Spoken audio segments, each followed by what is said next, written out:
This module will discuss interventions for students with significant disabilities. So, how does a student interact during literacy-related activities? That's one of the first things that we should really hone in on, both to get to know our current level of functioning of our students, but also to be able to celebrate their progress. So I've created somewhat of a continuum, and you can modify it for your practice, but make note, is the student vocalizing during literacy activities? Perhaps then they grow and then start to look and point at pictures or symbols, followed by actually labeling and word production.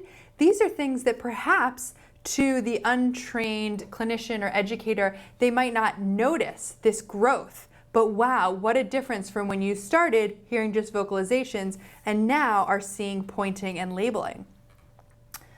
Then, when the student starts to make comments, that's a whole nother level of engagement with the text. Followed by being able to retell, even in a simple short sentence or phrase, and then asking and answering questions. So things that perhaps are more subtle should still be something that we focus in on and find ways to celebrate the growth, even if it's more incremental than perhaps for some of our other students.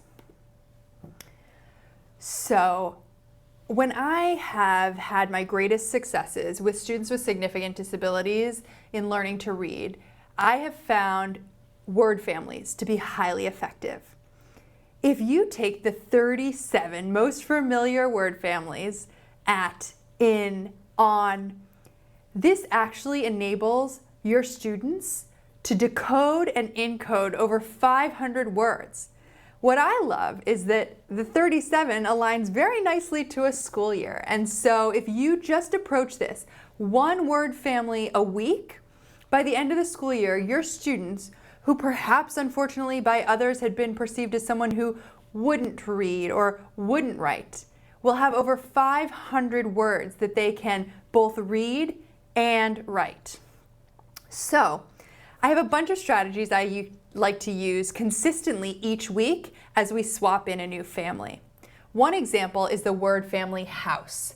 So you can tailor this for whatever community or region maybe you are teaching in. So maybe you want to make it a word family apartment or condo, whatever is appropriate for the students in your community. But we talk about how often people in the family who live in the same house share the same last name.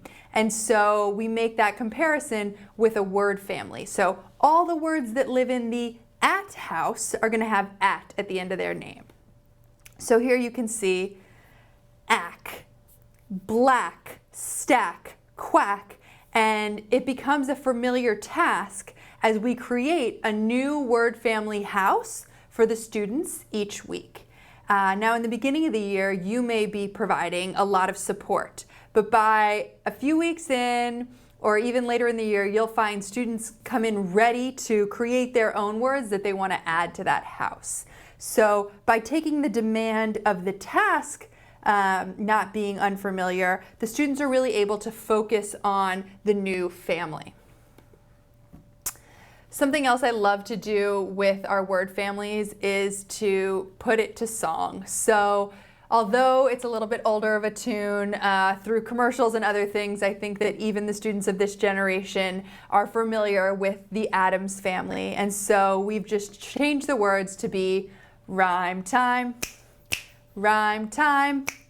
and students love to sing along. And so what I love is watching that as students learn the song, even those who aren't rhymers yet, with those most significant disabilities who I'm just starting to work with, they want to clap or snap along, or at least attempt, and they join in and they recognize that what we're doing is working towards those words sounding familiar at the end. So here I've written out an example for the at family. There's cat and rat, there's fat and sat, there's mat and bat, the at family. And so you can engage students at different levels as they learn the tune and understand the concept, but I promise you by the end of the year they will be singing this song independently, swapping out families, creating new words, and really having a good time doing it. This can also easily be modified for another language, and so instead of rhyme time with my students who speak Spanish, we just sing rimamos. Here you have an example in Spanish if you'd like to use that with your students. Another piece of relevant research related to literacy intervention for students with significant disabilities is by Goetz, and it discusses training, reading, and phoneme awareness skills in students with Down syndrome. So this study had 15 children with Down syndrome who attended mainstream schools. So obviously community schools or schools with non-disabled peers. The training used phoneme segmentation and blending skills in the context of letter learning, sounds, and working with words in books. What was so exciting is that compared to a waiting group, students who weren't receiving that intervention, those students with Down syndrome that were improved significantly on measures of early literacy skills after just 8 weeks of intervention.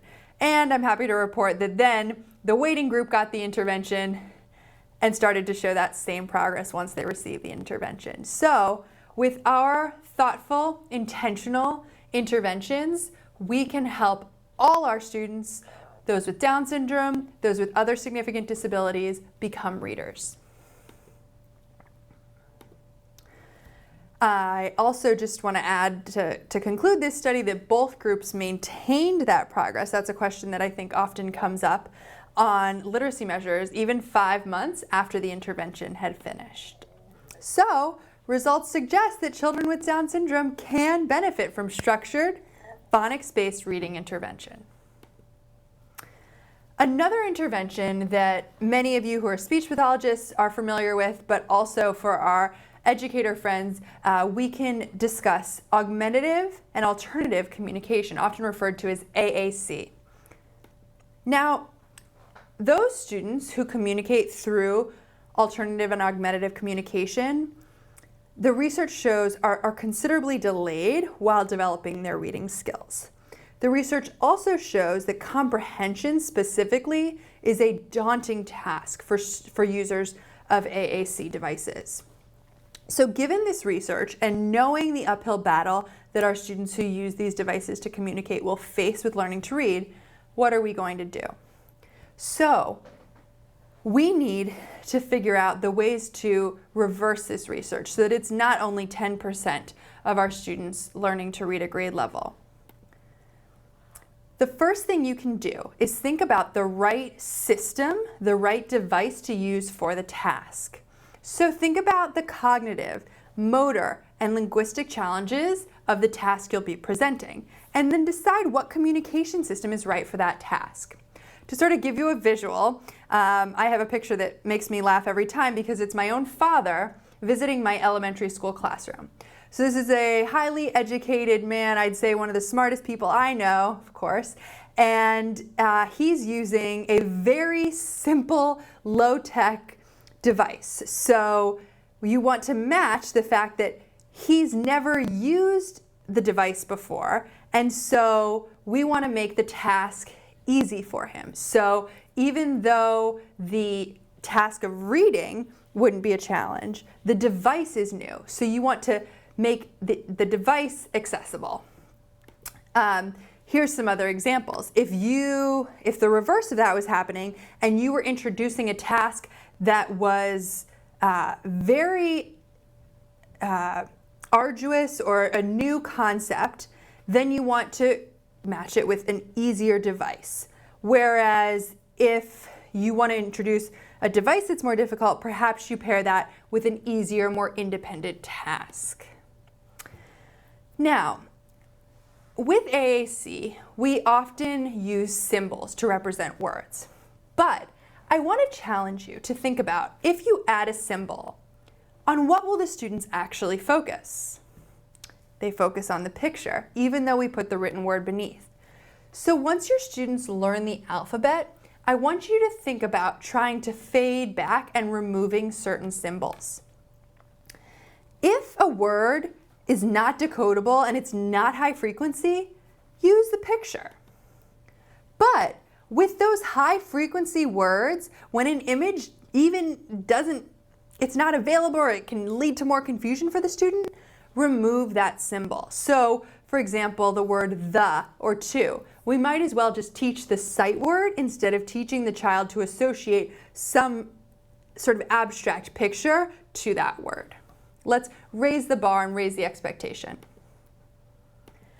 So there's some essential elements to intervention for students with significant disabilities, although I would say these probably apply more broadly than that. Activities should be fun and playful. You should use multi-sensory approaches so students experience the learning. You want to use explicit instruction. Ensure what you're introducing is content-based. That whatever you introduce is culturally and linguistically appropriate. That your students have an understanding based on your attention in planning to your students' first language. And that we're providing intensive training in reading comprehension, knowing that our students with significant disabilities often have a particular weakness in this area. I've shared some additional references at the end. I hope that you'll review them and find this module supportive as you support your students with significant disabilities in becoming readers.